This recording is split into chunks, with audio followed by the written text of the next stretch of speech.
ಬೆಳ್ತಂಗಡಿ ತಾಲೂಕಿನ ಒಂದು ಕಟ್ಟಕಡೆಯ ಗ್ರಾಮ ಅಂತ ಕರೆಸಿಕೊಳ್ಳುವಂತಹ ಶಿಶಿಲ ಗ್ರಾಮದಲ್ಲಿ ನಾವಿದ್ದೇವೆ. ಇಲ್ಲಿರ್ತಕ್ಕಂಥ ಈ ಶಾಲೆಯನ್ನ ನಾವೀಗ ನಿಮಗೆ ತೋರಿಸ್ತಾ ಇದ್ದೀವಿ. ಇದು ಶಾಲೆ. ಬಹಳ ವಿಶೇಷವಾಗಿ ಈ ಶಾಲೆಯ ಪರಿಸ್ಥಿತಿ ಹೇಗಾಗಿದೆ ಅಂತ, ಸುಮಾರು 72 ವರ್ಷಗಳ ಹಿಂದಿನ ಶಾಲೆ ದಾಕಾಜಿಪ ಹಿರಿಯ ಪ್ರಾಥಮಿಕ ಶಾಲೆ ಶಿಶಿಲ ಸಂಪೂರ್ಣವಾಗಿ ಇವತ್ತೋ ನಾಳೆಯೋ ಅನ್ನುವಂಥ ರೀತಿಯಲ್ಲಿ ಪರಿಸ್ಥಿತಿಯಲ್ಲಿತ್ತು. ಇಂತಹ ಇಂತಹ ಒಂದು ಪರಿಸ್ಥಿತಿಯಲ್ಲಿ ಹೊಸತ್ತೊಂದು ಶಾಲೆ ಆಗಬೇಕು ಅನ್ನುವಂಥದ್ದು ನೋಡಿ, ಎಲ್ಲದಕ್ಕೂ ಇಂಥದ್ದೊಂದು ಆಧಾರವನ್ನ ಕೊಟ್ಕೊಂಡು ಈ ಶಾಲೆಯನ್ನ ಉಳಿಸುವಂತ ಪ್ರಯತ್ನವನ್ನ ಇಲ್ಲಿನವರು ಮಾಡಿದ್ದಾರೆ. ಇದನ್ನ ಕಂಪ್ಲೀಟ್ ಆಗಿ ಈ ಒಂದು ಚೇಂಜ್ ಮಾಡೋದು ಅಥವಾ ಒಳಭಾಗದಲ್ಲಿ ಎಲ್ಲವೂ ಕೂಡ ಹೋಗಿದೆ, ಅವೆಲ್ಲವನ್ನು ಕೂಡ ಬದಲಾವಣೆ ಮಾಡುದು ಅನ್ನುವಂಥ ನಿರ್ಧಾರಕ್ಕೆ ಬಂದರು. ಆದರೆ ಅದಕ್ಕೆ ತಗುಲುವ ವೆಚ್ಚ ಮತ್ತು ಹೊಸ ಕಟ್ಟಡವನ್ನ ಅಥವಾ ಹೊಸ ಕೊಠಡಿಯನ್ನು ನಿರ್ಮಾಣ ಮಾಡಬೇಕು ಅನ್ನುವಂಥ ನಿಟ್ಟಿನಲ್ಲಿ ಇಲ್ಲಿಯ ಕೆಲವು ಯುವಕರು ಸೇರಿಕೊಂಡು ತಮ್ಮ ಹಳೆ ವಿದ್ಯಾರ್ಥಿಗಳನ್ನ ದಾನಿಗಳನ್ನ ಸಂಪರ್ಕ ಮಾಡಿ ಹೊಸ ಕೊಠಡಿಯನ್ನ ನಿರ್ಮಾಣ ಮಾಡಬೇಕಂತ ಹೊರಟರು. ಅವತ್ತೂ ಕೂಡ ನಾವು ಈ ವರದಿಯನ್ನ ಸುದ್ದಿಯ ಮೂಲಕ ಮಾಡಿದ್ವಿ. ಇವತ್ತು ಮತ್ತೆ ಇಲ್ಲಿ ಆ ಕೊಠಡಿ ನಿರ್ಮಾಣ ಆಗಿದೆ. ಡಿಸೆಂಬರ್ 29ನೇ ತಾರೀಕಿಗೆ ಉದ್ಘಾಟನಾ ಸಮಾರಂಭ ನಡೀಲಿಕ್ಕಿದೆ. ಹೇಗಿದೆ ಆ ಕೊಠಡಿ ಅನ್ನುವಂತ ತೋರಿಸ್ಬೇಕು. ಮತ್ತೊಂದು, ಈ ಯುವಕರ ಮಾದರಿ ಕಾರ್ಯವನ್ನ ಮೆಚ್ಚಲೇಬೇಕು. ಯಾಕೆ ಅಂತಂದ್ರೆ ನಿರಂತರವಾಗಿ ಯಾರೂ ಕೂಡ ಲಕ್ಷಾಂತರ ರೂಪಾಯಿ ತನ್ನ ಅಕೌಂಟ್ನಲ್ಲಿ ಇಟ್ಟುಕೊಂಡವರಲ್ಲ. ಬದಲಾಗಿ ಅವರು ಎಲ್ಲರ ಜೊತೆಗೆ ಮಾತಾಡಿಕೊಂಡು, ಎಲ್ಲರನ್ನ ಕಮ್ಯುನಿಕೇಟ್ ಮಾಡಿಕೊಂಡು, ಎಲ್ಲರನ್ನ ಸಂಪರ್ಕ ಮಾಡಿಕೊಂಡು ಈ ಕೊಠಡಿ ನಿರ್ಮಾಣ ಕಾರ್ಯಕ್ಕೆ ಮುಂದಾಗಿದ್ದು, ಆ ಮುಂದಾದಂತಹ ಶ್ರಮಕ್ಕೆ ತಕ್ಕ ಪ್ರತಿಫಲದ ರೀತಿಯಲ್ಲಿ ಇವತ್ತು ಆ 3 ಕೊಠಡಿಗಳು ಎದ್ದು ನಿಂತಿವೆ. ಹೇಗಾಗಿದೆ ನಿಮಗೆ ತೋರಿಸ್ತೀನಿ ಬನ್ನಿ. ಇದೀಗ ಹೊಸ ಕೊಠಡಿ ಯಾವ ರೀತಿಯಾಗಿ ನಿರ್ಮಾಣಗೊಂಡಿದೆ ಅನ್ನುವಂಥದ್ದು ನಿಮಗೆ ತೋರಿಸ್ತಾ ಇದ್ದೀವಿ. ನೋಡಿ, ಚಂದವಾದಂಥ ಒಂದು ಕೊಠಡಿಯನ್ನ ನಿರ್ಮಾಣ ಮಾಡಿದ್ದಾರೆ. ಮೇಲ್ಭಾಗದಲ್ಲಿ ಬೀಳ್ಲಿಕ್ಕಾದಂಥ ಶಾಲೆಯನ್ನ ಇಟ್ಟುಕೊಂಡು, ಅಂದ್ರೆ ಅದನ್ನ ರಿಪೇರಿ ಮಾಡೋದಕ್ಕಿಂತ ಹೊಸ ಕೊಠಡಿ ನಿರ್ಮಾಣ ಮಾಡಿದ್ರೆ ಹೀಗೆ ನೇರವಾಗಿ ಶಾಲೆಯ ಒಂದು ಚಿತ್ರಣ ಬದಲಾಗುತ್ತೆ. ಒಂದು ಹೊಸ ಕೊಠಡಿ 72ನೇ ವರ್ಷಕ್ಕೆ ಕಾಲಿಡ್ತಿರುವಂತ ಶಾಲೆಗೆ ಒಂದಷ್ಟು ದೊಡ್ಡ ಮಟ್ಟಿಗೆ ನೆರವಾಗುತ್ತೆ ಅನ್ನುವಂಥ ನಿಟ್ಟಿನಲ್ಲಿ ಅಂಥದ್ದೊಂದು ವ್ಯವಸ್ಥೆಯನ್ನು ಕಲ್ಪಿಸಿದ್ದಾರೆ. ಇಲ್ಲಿರ್ತಕ್ಕಂತಹ ಆ ಕೊಠಡಿಯ ಒಳಭಾಗವನ್ನ ನಾವು ಪ್ರವೇಶ ಮಾಡ್ತೀವಿ. ನೋಡಿ, ಅಲ್ಲಿ ಟೈಲ್ಸ್ ಹಾಕುವಂತ ಕೆಲಸ ಆಗ್ತಾ ಇದೆ. ಅದ್ರ ಜೊತೆಗೆ ಕೊಠಡಿ ಹೇಗಿದೆ ಅನ್ನುವಂಥ ನಿಮಗೆ ತೋರಿಸ್ಬೇಕು. ಬಾರಿ ವಿಸ್ತಾರವಾಗಿ, ಅಂದ್ರೆ 3 ಕೊಠಡಿಗಳನ್ನ ಮಾಡಿದ್ದಾರೆ. ನೋಡಿ, ಇದೊಂದು ಕೊಠಡಿ, ಶಾಲೆಯ ಒಂದು ಕೊಠಡಿ, ಒಂದು ಕ್ಲಾಸ್ ರೂಮು, ಅದರ ಜೊತೆಗೆ ಇನ್ನೊಂದು ಕ್ಲಾಸ್ ರೂಮ್ ನಾವು ನಿಮಗೆ ತೋರಿಸ್ತಾ ಇದ್ದೀವಿ. ಇನ್ನೊಂದು ಕ್ಲಾಸ್ ರೂಮು, ಇದು 2ನೇ ಕ್ಲಾಸ್ ರೂಮು, ಇನ್ನೊಂದು ಕ್ಲಾಸ್ ರೂಮ್. ಬಹಳ ವಿಸ್ತಾರವಾದಂತಹ ಮತ್ತು ಸ್ಥಳಾವಕಾಶ ತುಂಬ ಇರುವಂಥ ಕ್ಲಾಸ್ ರೂಮ್ಗಳನ್ನು ಇಲ್ಲಿ ಮಾಡಿದ್ದಾರೆ. ಮತ್ತು ಎಲ್ಲದಕ್ಕೂ ಕೂಡ ಟೈಲ್ಸ್ ಅಳವಡಿಕೆಗೆ ಬೇಕಾದಂಥ ವ್ಯವಸ್ಥೆಗಳು, ಈಗಾಗಲೇ ಟೈಲ್ಸ್ ಅಳವಡಿಕೆ ಮಾಡಲಿಕ್ಕೆ ಬೇಕಂತ ವ್ಯವಸ್ಥೆಯನ್ನ ಇಲ್ಲಿ ಮಾಡಿಕೊಂಡಿದ್ದಾರೆ. ಅದರ ಜೊತೆಗೆ ಇದು 3ನೇ ಕೊಠಡಿ, ಅಂದ್ರೆ 3 ವಿಸ್ತಾರವಾಗಿರ್ತಕ್ಕಂತಹ ಕೊಠಡಿಗಳನ್ನ ಒಳಗೊಂಡಿರುವಂತಹ ಒಂದು ಶಾಲೆಯನ್ನು ನಿರ್ಮಾಣ ಮಾಡೋದಕ್ಕೆ ಹೊರಟಿದ್ದಾರೆ. ಇದು ನಿಜಕ್ಕೂ ಒಂದು ಮಾದರಿ ಕೆಲಸ. ಯಾಕಂತಂದ್ರೆ ಹಳೆ ವಿದ್ಯಾರ್ಥಿಗಳು ಇಲ್ಲಿ ಶಾಲೆಯನ್ನ ಮರೆತು ಹೋಗುವಂತಹ ಟೈಮ್ ಇದು. ಅಂದ್ರೆ ದಕ್ಷಿಣ ಕನ್ನಡದಲ್ಲಿ ಇನ್ನೂ ಕೂಡ ಅಂತಹದೊಂದು ಪರಿಪಾಠಗಳು ಇವೆ, ಹಳೆ ವಿದ್ಯಾರ್ಥಿಗಳು ಜೊತೆಗಿರುವಂಥದ್ದು.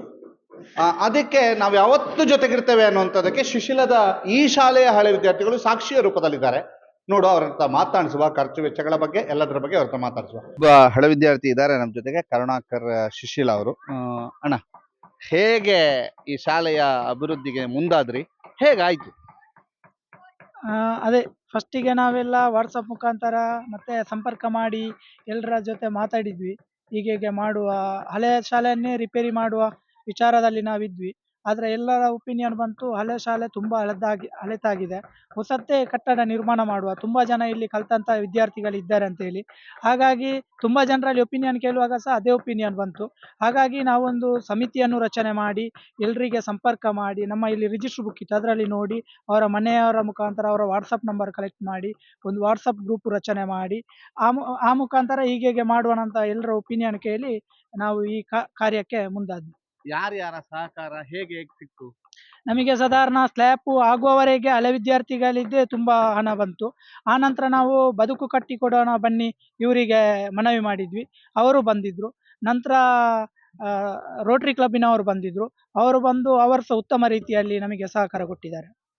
ಒಂದು ಎಷ್ಟು ಖರ್ಚು ವೆಚ್ಚದ ಯೋಜನೆ?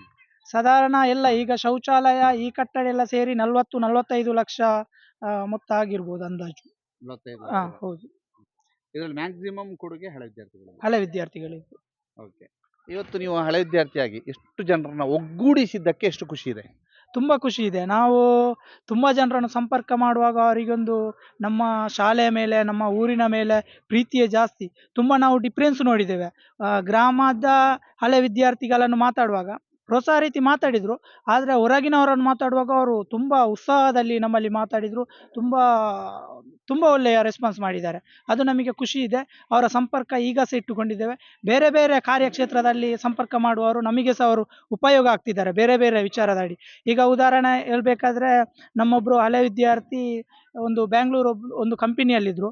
ಅವರೊಂದು CSR ಫಂಡಿನ ಅನುದಾನದ ಮುಖಾಂತರ ನಮಗೆ ಸುಮಾರು 10 ಲಕ್ಷವನ್ನು ನಮಗೆ ಒದಗಿಸಿಕೊಟ್ಟಿದ್ದಾರೆ ಅವರು ಈ ಬಿಲ್ಡಿಂಗಿಗೆ. ಈಗ ಉದ್ಘಾಟನೆ ಸಜ್ಜಾಗಿದ್ದೀರಿ, ಯಾವ ರೀತಿ ಉತ್ಸುಕರಾಗಿದ್ದೀರಿ? ಅದೇ ಎಲ್ಲರೂ ಉತ್ಸಾಹದಿಂದ ಇದ್ದೇವೆ. ಒಂದು ದೊಡ್ಡ ರೀತಿಯಲ್ಲಿ ಕಾರ್ಯಕ್ರಮ ಆಗಬೇಕು, ಒಂದು ತಾಲೂಕಿಗೆ ಜಿಲ್ಲೆಗೆ ಮಾದರಿಯಾಗುವಂಥ ಕಾರ್ಯಕ್ರಮ ಆಗಬೇಕಂತೇಳಿ. ವಿಶೇಷ ಅಂದರೆ ನಮಗೆ ಕೇಂದ್ರ ಸಚಿವರ ಆಗಮನ, ಗ್ರಾಮಕ್ಕೇ ಫಸ್ಟ್ ಟೈಮ್ ಕೇಂದ್ರ ಸಚಿವರು ಬರುವಂಥದ್ದು. ನಮ್ಮ ನಿರೀಕ್ಷೆ ಈಗ ಶಾಲೆ ಎಲ್ಲ ಆಗಿದೆ, ಇನ್ನು ನೆಕ್ಸ್ಟ್ ಇರುವಂಥದ್ದು ನಮ್ಮ ದೇವಸ್ಥಾನದ ಡೆವಲಪ್ಮೆಂಟ್. ಅದಕ್ಕೆ ಆಗಲೇ ಶಾಸಕರಲ್ಲಿ ವಿಶೇಷವಾಗಿ ಮನವಿ ಮಾಡಿ ರಿಕ್ವೆಸ್ಟ್ ಮಾಡಿ ಕೇಂದ್ರ ಸಚಿವರನ್ನು ನಾವು ಉದ್ಘಾಟನೆಗೆ ಬರಿಸುವಂಥದ್ದು. ನಾಳ್ದು ಬರುವಾಗ ನಮ್ಮ ಮುಂದಿನ ಬೇಡಿಕೆ ದೇವಸ್ಥಾನ ಪ್ರವಾಸೋದ್ಯಮ ಇಲಾಖೆಯ ಮುಖಾಂತರ ಅಭಿವೃದ್ಧಿಗೊಳಿಸಬೇಕು. ಕೇಂದ್ರ ಆಗಿರ್ಬೋದು, ರಾಜ್ಯ ಸರ್ಕಾರದ ಆಗಿರ್ಬೋದು, ವಿಶೇಷ ಪ್ಯಾಕೇಜ್ ಮುಖಾಂತರ ತುಂಬ ದೊಡ್ಡ ಡೆವಲಪ್ಮೆಂಟ್ ಆಗಬೇಕು. ಈ ಡೆವಲಪ್ಮೆಂಟ್ ಆದರೆ ನಮ್ಮ ಊರು ಅಭಿವೃದ್ಧಿ ಆಗ್ತದೆ, ಹತ್ತಿರದ ಗ್ರಾಮಗಳು ಅಭಿವೃದ್ಧಿ ಆಗ್ತದೆ, ಅಲ್ಲಿ ಕೂಡ ದೊಡ್ಡ ರೀತಿಯಲ್ಲಿ ಅಭಿವೃದ್ಧಿ ಆಗ್ತದೆ. ಈ ನಿರೀಕ್ಷೆಯಲ್ಲಿ ನಾವಿದ್ದೇವೆ.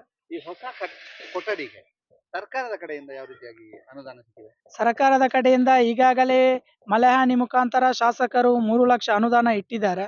ಅದು ಮಂಜೂರಾಗಿದೆ ಅಷ್ಟೇ, ಆದರೆ ಅದು ಪ್ರೋಸೆಸ್ ತುಂಬ ಟೈಮ್ ತಗೊಳ್ತಾನೆ ಅಂತ ಹೇಳಿದ್ದಾರೆ.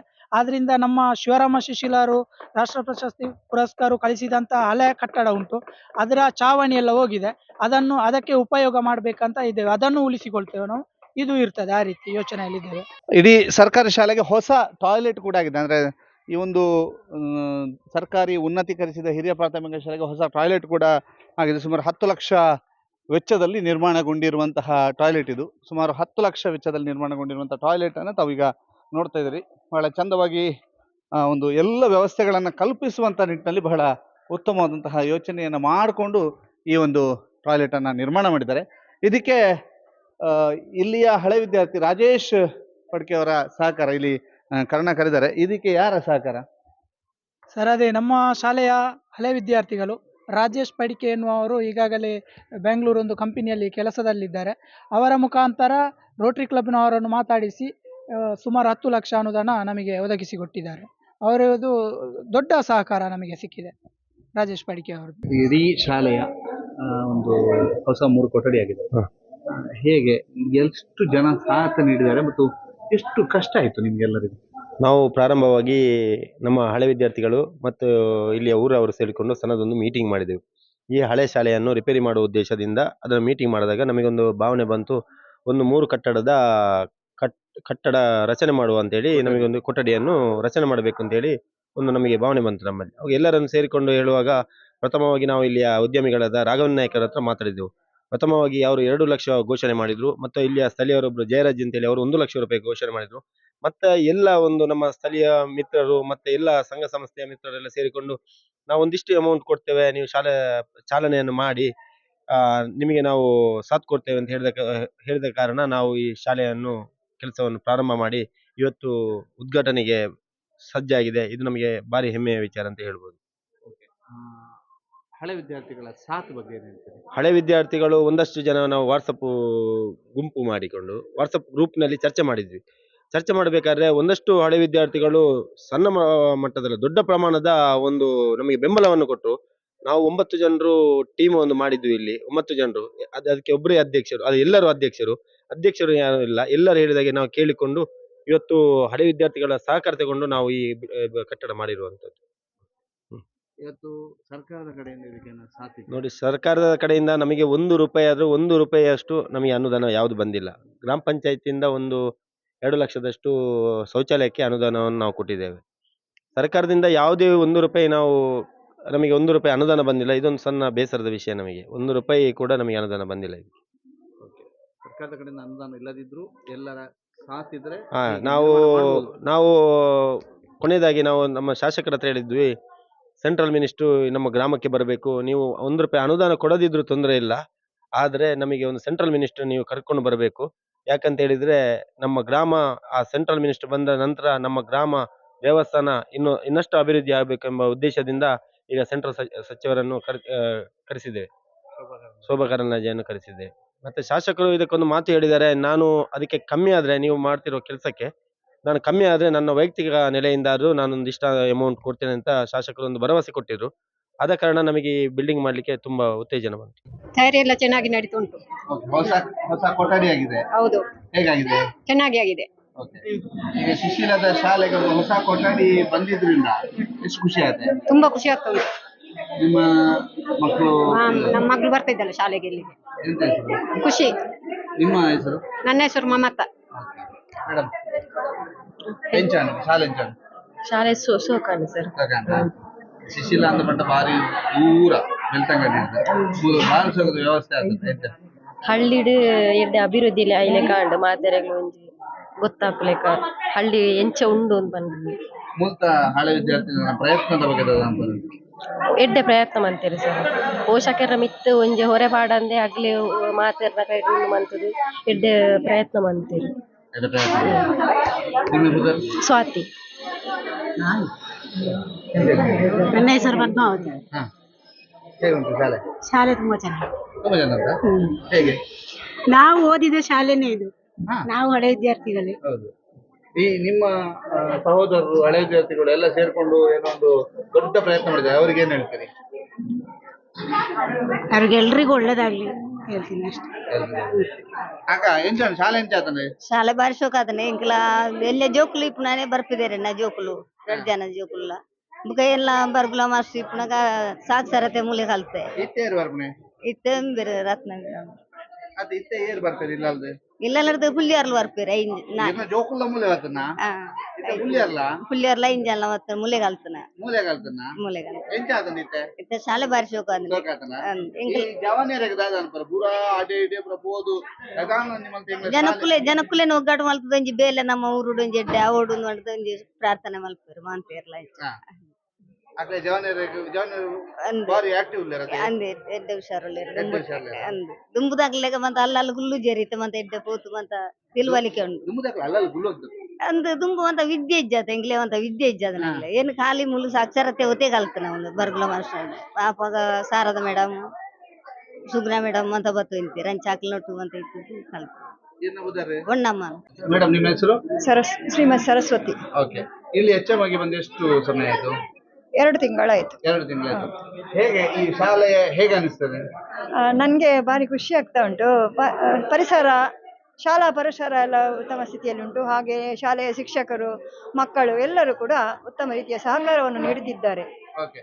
ಹಳೆ ವಿದ್ಯಾರ್ಥಿಗಳು ಒಂದು ದೊಡ್ಡ ಪ್ರಯತ್ನ ಮತ್ತು ಹೊಸ ಕೊಠಡಿಗಳನ್ನು ಮಾಡಿದ್ದಾರೆ, ಇದರ ಬಗ್ಗೆ ಅದು ಕೂಡ ಭಾರಿ ಒಂದು ಮನಸ್ಸಿಗೆ ತುಂಬಾ ಉತ್ಸಾಹ ನೀಡುತ್ತೆ. ಇನ್ನು ಕೂಡ ನನಗೆ ಸರ್ವಿಸ್ ತುಂಬಾ ಕಡಿಮೆ ಉಂಟು. ಇನ್ನು ಇಲ್ಲೇ ಸರ್ವಿಸ್ ಇರ್ತಿದ್ರೆ ಮೊದಲೇ ಬರ್ತಿದ್ರೆ ಆಗ್ತಿತ್ತು ಅಂತ ತುಂಬಾ ಆಶಾವಾದಿಯಾಗಿ ಇರ್ತೇನೆ. ಅಂದ್ರೆ ಭಾರಿ ಖುಷಿ. ಮಕ್ಕಳಿಗೆ ಒಂದು ಭಾರಿ ಸಂತೋಷದ ಒಂದು ವಾತಾವರಣವನ್ನು ನಿರ್ಮಿಸಿದ್ದಾರೆ. ಅದು ಮಕ್ಕಳಿಗೆ ತುಂಬಾ ಕಲಿಯಲು ಅನುಕೂಲಕರವಾಗಿರ್ಬೋದು ಅಂತ ನಾನು ತುಂಬಾ ಉತ್ತಮ ಅಭಿಪ್ರಾಯವನ್ನು ಪಟ್ಟಿರ್ತೇನೆ. ಈ ಒಂದು ಶಾಲೆಯ ಅಭಿವೃದ್ಧಿಯ ಬಗ್ಗೆ ಈಗಾಗಲೇ HM ಮಾತಾಡಿದ್ದಾರೆ. ಜೊತೆಗೆ ಶಿಕ್ಷಕ ವೃಂದವು ಕೂಡ ಬಹಳ ಖುಷಿಯಲ್ಲಿದ್ದಾರೆ. ಅವರಲ್ಲಿ ಒಬ್ಬರನ್ನ ಮಾತನಾಡಿಸ್ಬೇಕು. ಮೇಡಮ್ ನಿಮ್ಮ ಹೆಸರು? ನನ್ನ ಹೆಸರು ರತ್ನ ಅಂತ. ನಾನು ಈ ಶಾಲೆಯಲ್ಲಿ ಸುಮಾರು ಒಂದು 20 ವರ್ಷಗಳಿಂದ ಕೆಲಸ ನಿರ್ವಹಿಸ್ತಾ ಇದ್ದೇನೆ. 20 ವರ್ಷಗಳ ಹಿಂದೆ ಹೇಗಿತ್ತು ಶಾಲೆ, ಈಗ ಹೇಗಿದೆ? ಅದೇ 20 ವರ್ಷಗಳ ಹಿಂದೆ ಅಂದ್ರೆ ಇದೆ ಹಂಚಿನ ಮಾಡು ಗೆದ್ದಲೆಲ್ಲ ಹಿಡಿದಿದೆ. ಅದಕ್ಕೋಸ್ಕರ ನಾವೀಗ ಅದೇ ಹಳೆ ವಿದ್ಯಾರ್ಥಿಗಳನ್ನು ಮೀಟ್ ಮಾಡಿ STMC ಅವರಿಗೆಲ್ಲ ತಿಳಿಸಿ ಈ ಮಾಡನ್ನೇ ದುರಸ್ತಿ ಮಾಡುವ ಅಂತ ಹೊರಟಿದ್ದೆವು. ನಂತರ ಈ ಮಾಡನ್ನು ದುರಸ್ತಿ ಮಾಡುವುದು ವ್ಯರ್ಥ, ಅದಕ್ಕೋಸ್ಕರ ನಾವೆಲ್ಲ ಒಟ್ಟು ಸೇರಿ ಹೊಸ ಶಾಲೆಯನ್ನು ನಿರ್ಮಾಣ ಮಾಡುವ ಅಂತ ಅವರು ಈ ಯೋಜನೆಗೆ ಕೈ ಹಾಕಿದ್ದಾರೆ. ಈಗ ಅದು ಅಂತಿಮ ಹಂತದಲ್ಲಿದೆ, ನಡೆದು ಉದ್ಘಾಟನಾ ಸಮಾರಂಭ. ಹೌದು, ಅದೇ ಇವರು ನಾವೊಂದು 10 ಜನ ಸಮಿತಿ ಮಾಡಿ ಆ 10 ಜನ ಸಮಿತಿಯವರು ಕೂಡ ತುಂಬಾ ಶ್ರಮ ಪಟ್ಟಿದ್ದಾರೆ. ಪ್ರತಿ ವಾರ ಮೀಟಿಂಗ್ ನಡೆಸಿ ಎಲ್ಲಾ ಹಳೆ ವಿದ್ಯಾರ್ಥಿಗಳನ್ನು ಕಾಂಟ್ಯಾಕ್ಟ್ ಮಾಡಿ ಒಂದು ದೊಡ್ಡ ವಾಟ್ಸಪ್ ಗ್ರೂಪ್ ಮಾಡಿ ಫೋನ್ ಮೂಲಕ ಅವರಿಂದ ಹಣ ಸಂಗ್ರಹಿಸಿ, ಹೊರಗಡೆ ವಿದೇಶದಲ್ಲಿ ಇರುವ ಹಳೆ ವಿದ್ಯಾರ್ಥಿಗಳಿಂದ ಕೂಡ ಹಣ ಸಂಗ್ರಹಿಸಿ ಒಂದು ಇಷ್ಟು 3 ಕೊಠಡಿಗಳ ಒಂದು ಶಾಲೆಯನ್ನು ಎದ್ದು ನಿಲ್ಲಿಸಿದ್ದಾರೆ. ಒಂದು ಕಡೆಯಲ್ಲಿ 72 ವರ್ಷಗಳ ಹಳೆಯ ಕಟ್ಟಡ ಅದು ಬೀಳುವ ಪರಿಸ್ಥಿತಿ ಅಥವಾ ಆ ಮೇಲ್ಛಾವಣಿ ಬೀಳುವ ಪರಿಸ್ಥಿತಿ, ಇಂತಹ ಸಂದರ್ಭದಲ್ಲಿ ಊರಿನವರು ಸೇರಿಕೊಂಡು ಹೊಸತೊಂದು 3 ಕೊಠಡಿಗಳ ಕಟ್ಟಡವನ್ನು ನಿರ್ಮಾಣ ಮಾಡೋದಕ್ಕೆ ಮುಂದಾಗ್ತಾರೆ. ಹೀಗೆ ಮುಂದಾದಾಗ ಇವರಿಗೆ ಹಳೆ ವಿದ್ಯಾರ್ಥಿಗಳದ್ದು ಊರಿನವ್ರದ್ದು ಸಾಥ್ ಬಹಳ ದೊಡ್ಡ ಮಟ್ಟದಲ್ಲಿ ಸಿಗುತ್ತೆ. ವಾಟ್ಸಾಪ್ ಗ್ರೂಪಿನ ಮೂಲಕವೇ ತಂಡವನ್ನ ಕಟ್ಟಿಕೊಂಡು ವಾಟ್ಸಾಪ್ ಗ್ರೂಪಿನ ಮೂಲಕವೇ ಇಲ್ಲಿ ಹಳೆ ವಿದ್ಯಾರ್ಥಿಗಳ ಜೊತೆಗೆ ಒಂದಷ್ಟು ಸಂಪರ್ಕವನ್ನ ಸಾಧಿಸಿ ಇಂತಹದೊಂದು ಮಹತ್ತರವಾದಂತಹ ಕಾರ್ಯಕ್ಕೆ ಮುಂದಾಗ್ತಾರೆ. 10 ಲಕ್ಷ ರೂಪಾಯಿ ವೆಚ್ಚದಲ್ಲಿ ಶೌಚಾಲಯ ನಿರ್ಮಾಣ ಆಗುತ್ತೆ. ಸುಮಾರು 45 ಲಕ್ಷ ರೂಪಾಯಿ ವೆಚ್ಚದಲ್ಲಿ 3 ಕೊಠಡಿಗಳ ಒಂದು ಕಟ್ಟಡ, ನೂತನ ಕಟ್ಟಡವೂ ಕೂಡ ನಿರ್ಮಾಣ ಆಗುತ್ತೆ. ಒಂದಂತೂ ಸತ್ಯ, ಮನಸ್ಸು ಮಾಡಿದ್ರೆ ಊರಿನವರು ಆ ಶಾಲೆಯಲ್ಲಿ ಓದಿಂತ ಹಳೆ ವಿದ್ಯಾರ್ಥಿಗಳು ಮನಸ್ಸು ಮಾಡಿದ್ರೆ 100ಕ್ಕೆ 100 ಹೊಸ ಒಂದು ಕಟ್ಟಡವನ್ನ ನಿರ್ಮಾಣ ಮಾಡಬಹುದು ಅನ್ನೋದಕ್ಕೆ ಇಲ್ಲಿಯ ಶಿಶಿಲ ಗ್ರಾಮಸ್ಥರು, ಶಿಶಿಲದ ಹಳೆ ವಿದ್ಯಾರ್ಥಿಗಳು, ಇಲ್ಲಿ ಆ ಒಂದು ಜವಾಬ್ದಾರಿಯನ್ನು ವಹಿಸಿಕೊಂಡಿರ್ತಕ್ಕಂತಹ ಹುಡುಗರು ಎಲ್ಲರೂ ಕೂಡ ಕಾರಣರಾಗ್ತಾರೆ. ಆದ್ದರಿಂದ ಒಂದು ಮಾದರಿ ಕಾರ್ಯದ ಮೂಲಕ ಶಿಶಿಲದ ಯುವಕರು ಈಗ ಗುರುತಿಸಿಕೊಂಡಿದ್ದಾರೆ. ಈ ಮೂಲಕ ಸರ್ಕಾರದ ಅನುದಾನ 1 ರೂಪಾಯಿ ಕೂಡ ಬಂದಿಲ್ಲ ಅಂತ ಹೇಳಿದ್ರೂ ಕೂಡ ಯಾವುದೇ ಕಾರಣಕ್ಕೂ ಅವರು ಧೃತಿಗೆಡಲಿಲ್ಲ. ಬದಲಾಗಿ ಸರ್ಕಾರದ ಅನುದಾನ ಇರುತ್ತೋ ಬರುತ್ತೋ ಮತ್ತೆ, ಆದರೆ ನಾವು ಏನು ಪ್ರಯತ್ನ ಮಾಡಬೇಕು ಆ ಪ್ರಯತ್ನವನ್ನು ಮಾಡೇ ಮಾಡ್ತೀವಿ ಅನ್ನುವಂಥ ಕಾರಣಕ್ಕೋಸ್ಕರವಾಗಿ ಪ್ರಯತ್ನವನ್ನು ಮಾಡಿ ಇವತ್ತು ಸಕ್ಸಸ್ ಆಗಿದ್ದಾರೆ. ಅವರ ಕೆಲಸಕ್ಕೊಂದು ನಮ್ಮದೊಂದು ಸೆಲ್ಯೂಟ್ ಅಂತ ಹೇಳ್ತಾ ಈ ವರದಿಯನ್ನು ಕೊನೆಗೊಳಿಸ್ತಾ ಇದ್ದೀವಿ. ರೂಪೇಶ್ ಜೊತೆಗೆ ದಾಮೋದರ ದೊಂದೊಲೆ, ಸುದ್ದಿ ನ್ಯೂಸ್, ಶಿಶಿಲ.